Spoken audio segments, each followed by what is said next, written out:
Hello, F major added second chord listener. I'd like to take a moment to think about the economy. Where did it come from, the economy? Where did it go? Where did it come from, Cotton Eye Joe? Well, that's a good question, F major added second chord listener. I don't know the answer to that either. I could go read a textbook about the history of economics, or I could just think about simple truths. People want things in their lives. People want things that they do not have. Sometimes this creates envy. Sometimes people go to war because other people have things. But we're going to think about the economy because some people thought, what if I give someone else something that they want so I can get what I want? This was barter. This was barter, ladies and gentlemen, and other people. Barter is a thing that people did. And eventually, people started bartering for things that they themselves did not have, but could obtain from other people.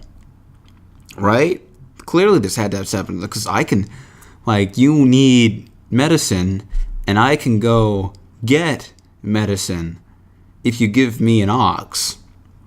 And they were given an ox, and they led it over to the next town where the medicine man was, and the medicine man took the ox or whatever, and gave them the medicine, and the intermediary, he brought over the medicine to the sick person, and the sick person probably died because, these are Cro-Magnons we're talking about, and medicine's not necessarily something that they understand. They didn't have, anesthesia or whatever. They didn't have NyQuil. They just had herbs, nature herbs and spices. And maybe in the future, eventually they start thinking, I can just make a job of just going out to the medicine man and bringing him oxes. And eventually he starts thinking, maybe I can start, So he does that, and, the Cro-Magnon economy begins to flourish because, there's this trade between people. You have these merchants. And eventually people stop dealing in oxen because oxen are unwieldy and difficult to take over long distances. They start dealing in money, and money is a bit like an ox. It's worth about as much as an ox, except you can't, use it to plow your field. But you can use it to get an ox, which will plow your field. And that's where money comes from, because people needed to plow their fields and didn't want to carry their oxen around. It's hard to carry an ox because an ox is very heavy. An ox needs to be fed. You don't need to feed your money. Or so they said, until somebody invents interest, which is when you have money and somehow the money gets bigger. They do math. They invented math. They discovered math. The math always existed. I had a math teacher said that Newton did not invent calculus. He discovered the calculus. What was the definite article? He discovered the calculus. Because, the parabolic arc always existed. And it's just that nobody knew how to explain it until Newton came along. And, math always existed, and eventually the accountant needed to come and do math. And he did math, and it was good. And eventually, math created interest where, you would say, I'm going to give you one oxen's worth. And somehow this oxen's worth would become oxen and a half over the course of 10 years because of the way you were sitting on the money. There were people whose job it was to sit on money like an egg. It was a metaphor, you see. It was a metaphor. The medicine man said you have to sit on your money as though it were an egg, a nest egg, as it were. And the metaphor was from the medicine man, but the people did not understand. So they had bankers. They had people, they called themselves bankers, and they just sat on the money, and somehow the money got bigger.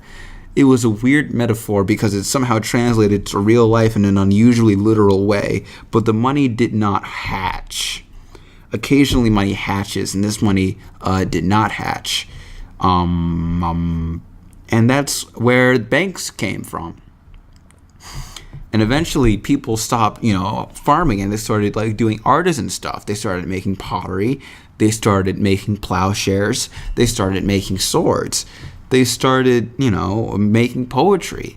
And people would give them an oxen's worth, and they would make poetry for, money.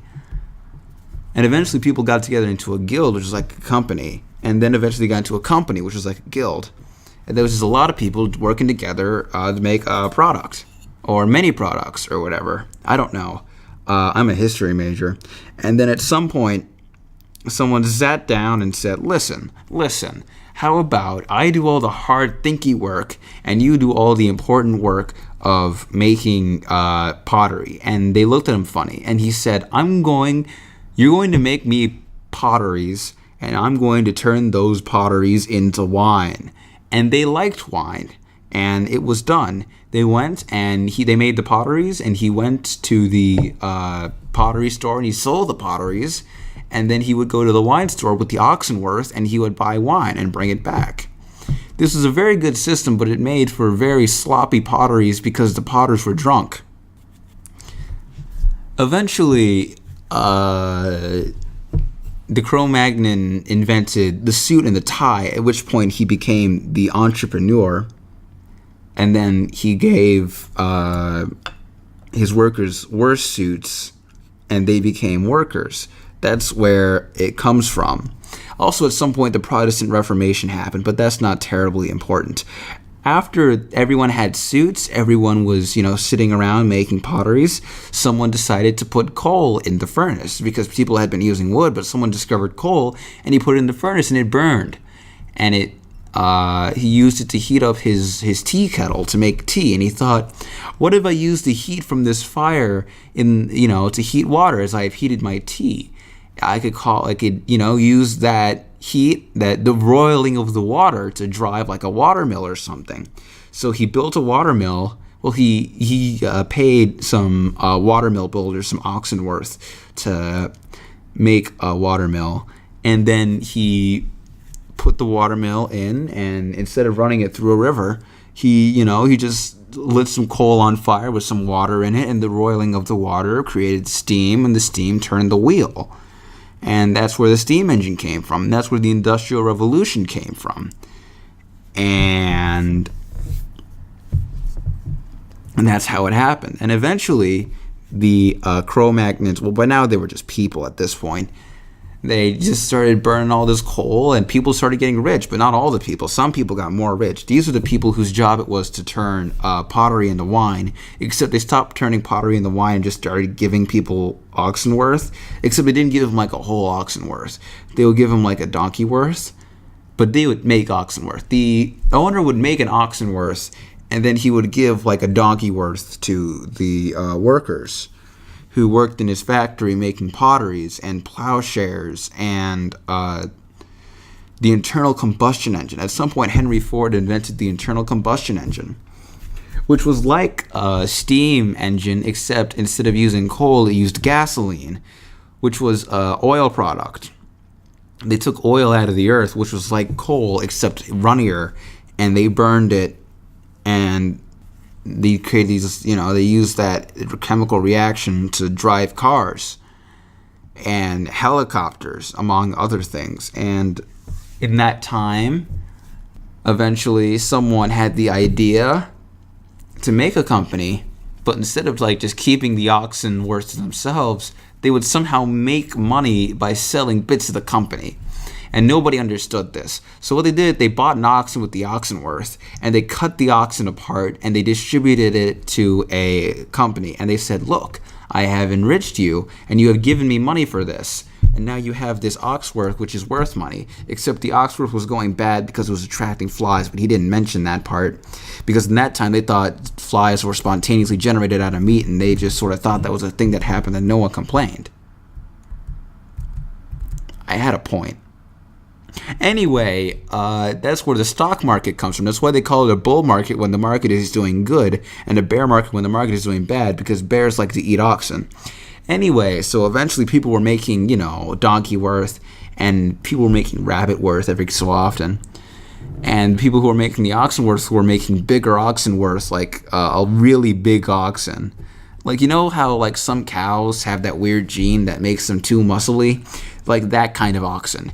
And that's why people are rich, because their oxen worth are bigger. That's the economy.